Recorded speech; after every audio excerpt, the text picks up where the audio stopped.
Hi all, it's Emily with ESPN Esports. Right now I'm joined by Custa from the LA Valiant after a very long match. This is your kind of debut in the new 222 meta. So how difficult was it to go back from, what you were doing in stage 3 to swap to kind of a not just hero change or balancing, but like a completely different game basically?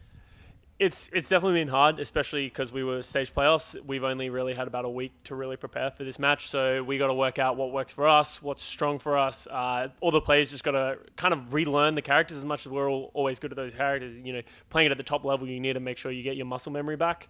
So it's been a lot of hard work, a lot of effort from the coaches and stuff like that. But fortunately, we came through our first match and pulled through. We saw you guys run kind of an Orisa Hog May bunker. So talk to me about why you thought that was the best composition after this 2-2-2 lock. I mean, I'm going to be honest with you, just kind of experimenting right now, seeing what fits best. It's almost impossible to predict the best meta at the beginning of the season.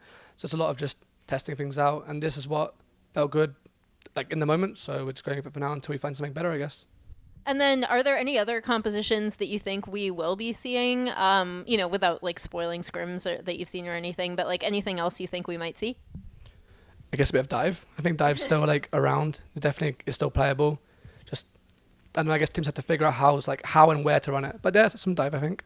Well, I think the cool thing about 222 is you don't have to force a meta, because say a team is really good at double sniper, but another team has like a really good Genji, and they play around their Genji a lot.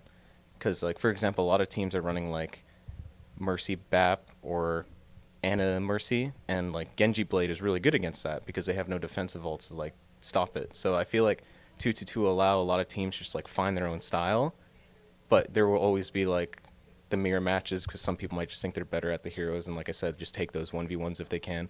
But I feel like there's not going to be, like, one clear meta that, like, fits everything, because as long as a team is, like, confident in their comp, I feel like they can run it. I mean, it's going to be a little bit of rock, paper, scissors, because that's just kind of game Overwatch is. I mean, someone picks Genji, you can pick McCree to counter him. If he switches, you can switch off. Kind of like how 2CP usually is. But I feel like the only weird things that might happen is some players will look better than other players now, because you are able to outplay with just like pure mechanics as a DPS, and it's not like 100% team required nowadays. I feel like I'm really playing the game Overwatch now, and then it's really good for me to play Widow, and I'm really happy to play Widow right now. When do you decide to swap something out because you do have the role lock? So what does that discussion look like? Is it more on you guys, or is it more of a coaching decision?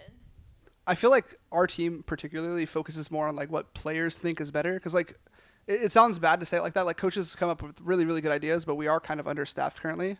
So like we are trying to figure out like the best strat for like our team and on like that certain map. So we're like, this player is going to be good on this here. Like what, like say like we have a map where we want to play Widow. Obviously we're going to put Linkster in because we're never going to force that. But we have a map where we want to play Hanzo Mei or Hanzo Sombra. We're going to put, Dante in, because it's just naturally how it works. Those decisions, like if we're struggling with like our Widow strat or our Sombra strat, then we're going to make those adjustments like mid game.